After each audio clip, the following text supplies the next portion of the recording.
pada minggu ke-11 ini kita coba lanjutkan materi.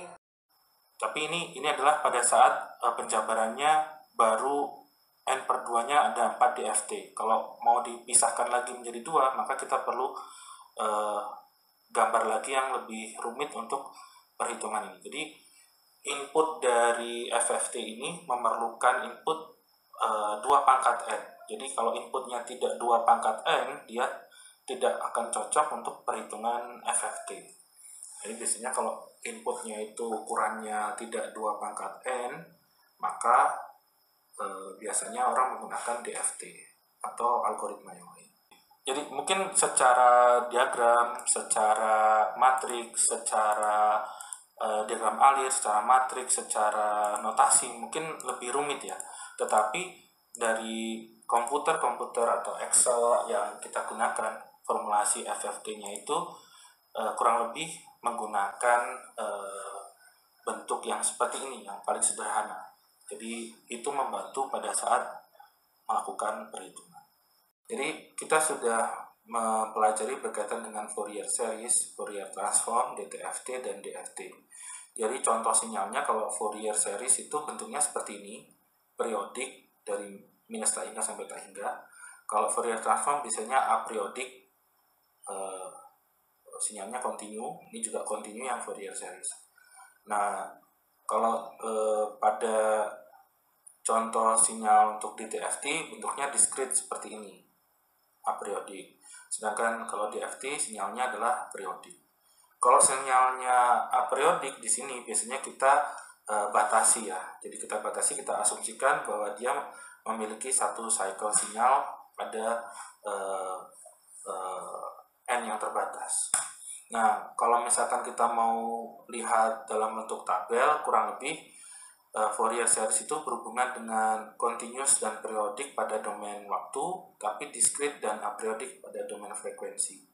DTFT continuous apriodik pada domain waktu, continuous apriodik pada domain frekuensi. DTFT discrete apriodik pada domain waktu, continuous periodik pada domain frekuensi.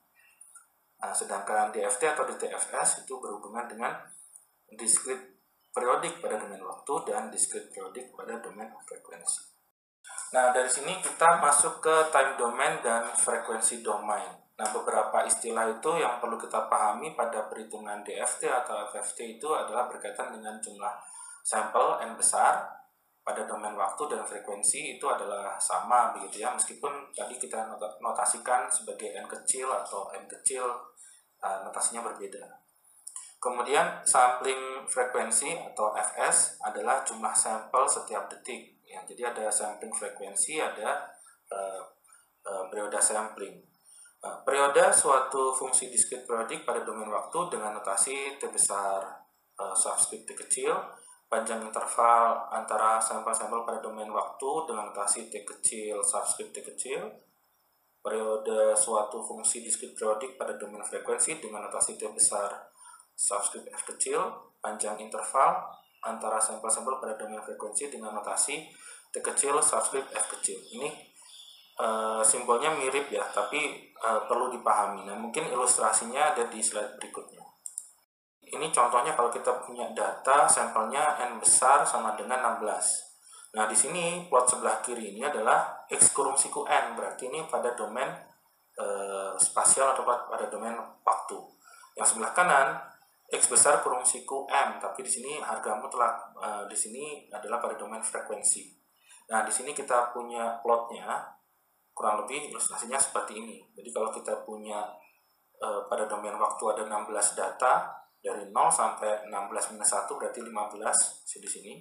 Kita punya satu periode T besar subscript T kecil di sini. Nah, sedangkan sampling intervalnya ini adalah T kecil subscript T kecil di sini. Nah, pada domain frekuensi di sini kita punya periode frekuensinya T besar subscript F kecil, dan di sini kita punya sampling frekuensinya T kecil subscript F kecil. Nah, kalau kita lihat pola dari plot pada domain waktu, sedangkan ini adalah pola plot pada domain frekuensi. Nah, di sini ada karakteristik ya. Di sini kita punya nilai maksimumnya itu di kurang lebih di tengah-tengahnya pada saat n besar per 2 di sini. Nah, selebihnya itu biasanya terlihat seperti pencerminan.